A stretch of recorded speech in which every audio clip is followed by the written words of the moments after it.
Hello guys, हमारे channel career advice पे आपका स्वागत है। अगर आपने हमारे पुराने वीडियोस नहीं देखे हैं तो जल्दी से जाके देखिए, और अगर आपने अब तक चैनल को सब्सक्राइब नहीं किया है तो जल्दी से सब्सक्राइब कीजिए और बेल आइकन को प्रेस कीजिए।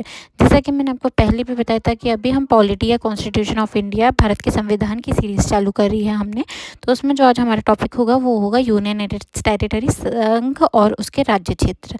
ये जो टॉपिक है वो हमें हमारे कॉन्स्टिट्यूशन के पार्ट 1 भाग 1 में दिया गया है, जिसके अंडर में कवर होते हैं 4 आर्टिकल्स, आर्टिकल 1 से लेकर 4, मतलब अनुच्छेद 1 से लेकर 4 तक के।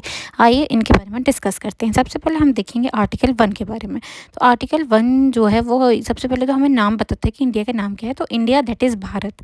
इंडिया जो भारत है वो क्या होगा, shall be union of state. मतलब क्या होगा, ये स्टेट्स का एक यूनियन होगा, राज्यों का एक संघ होगा। जैसे अगर हम देखें तो इंडिया तो हमारा न्यू नेम है, पर भारत जो है वो पुराना नाम है। तो इसमें दोनों नाम मेंशन है सबसे पहले। और दूसरी बात ये कि यूनियन ऑफ स्टेट्स रहेगा, मतलब ये फेडरेशन ऑफ स्टेट्स नहीं है। अगर आप अमेरिका में देखेंगे तो पूरे जो राज्य थे वो इकट्ठे हो गए, उन्होंने कहा कि हाँ हमें साथ में होके एक देश बनाना है। तो उन्होंने क्या करा था कि फेडरेशन ऑफ स्टेट हुआ था वहाँ पे। पर हमारे यहाँ पे ऐसा कुछ नहीं है, यूनियन ऑफ स्टेट्स है। जिसका मतलब क्या कि कोई भी स्टेट अगर चाहे तो वो यूनियन से, संघ से अलग नहीं हो सकता। आर्टिकल 1 का क्लॉज 2 जो है वो ये बताता है कि जो भी हमारे इंडिया के स्टेट्स हैं और टेरिटरीज़ हैं वो काय में मेंशन्ड है, वो मेंशन्ड है हमारे शेड्यूल 1 में, अनुसूची 1 में।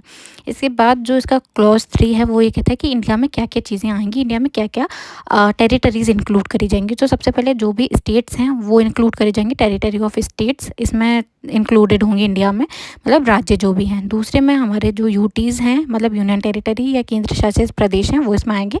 और तीसरे नंबर पे ऐसी कोई भी टेरिटरी जो इंडिया एक्वायर करती है, मतलब किसी वार वगैरह में जीतती है या फिर किसी को कैप्चर करती है, तो वो सारी चीज़ें जो हैं वो इसमें आएंगी, इस कैटेगरी के अंतर्गत आएंगी, जिसे कहा जाता है क्या, acquired territory as may be acquired, right. इसके बाद अगर हम आर्टिकल 2 देखें तो आर्टिकल 2 में दिया गया है एडमिशन और establishment of new state.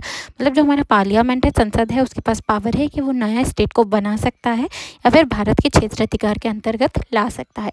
Article 3 अगर हम देखें तो वो ये बताता है कि अगर जो ऑलरेडी एग्जिस्टिंग स्टेट है, आर्टिकल 2 और 3 में ये डिफरेंस है। आर्टिकल 2 जो है वो नए स्टेट्स के बारे में बात करता है और आर्टिकल 3 जो है वो ऑलरेडी एग्जिस्टिंग स्टेट्स के बारे में बात करता है, मतलब जो स्टेट्स पहले से भारत में थे उनके बारे में बात करता है।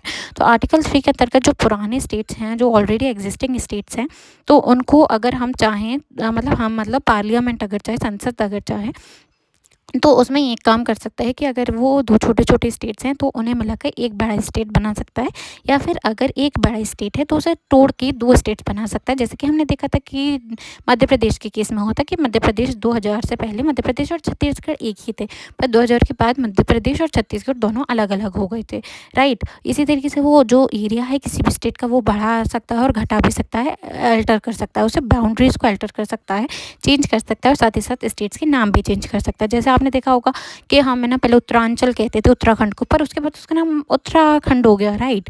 ऐसे ही अगर आपने देखा होगा उड़ीसा और उड़ीसा, राइट, उनके स्पेलिंग्स में चेंज हुआ था कुछ। तो वो सब जो है वो पार्लियामेंट के पास पावर है कि पार्लियामेंट ये सब चेंजेस जो है वो कर सकता है।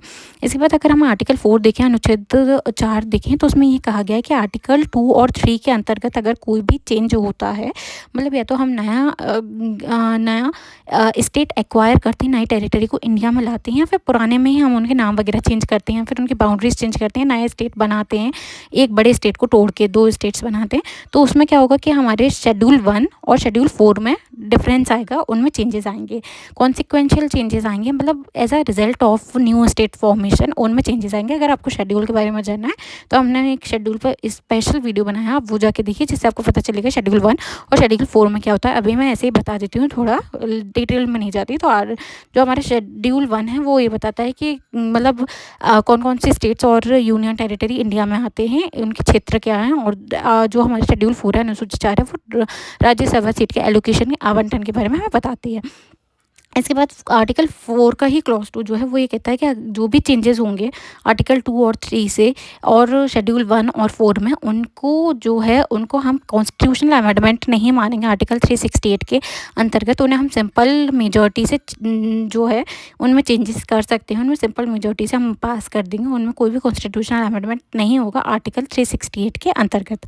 अगर आपको हमारा वीडियो अच्छा लगा और समझ में आए तो कमेंट सेक्शन में बताइए। और आज का जो आपके लिए क्वेश्चन है मेरी तरफ से वो ये है कि स्टेट रीऑर्गेनाइजेशन एक्ट जो है वो कौन से सन में आया था। फिर से सुनिए, स्टेट रीऑर्गेनाइजेशन एक्ट, राज्य पुनर्गठन अधिनियम कौन से सन में आया था, ये आप कमेंट सेक्शन में बताइए। आपकी कोई भी क्वेरी हो, कोई भी डाउट हो तो आप मेरे से कमेंट सेक्शन में पूछ सकते हैं, मैं उसे आंसर करूँगी। और जो भी आंसर करेगा मैंने जो क्वेश्चन पूछा है उसका, तो मैं उसे पिन करूँगी। लाइक शेयर एंड सब्सक्राइब कीजिए। Thank you.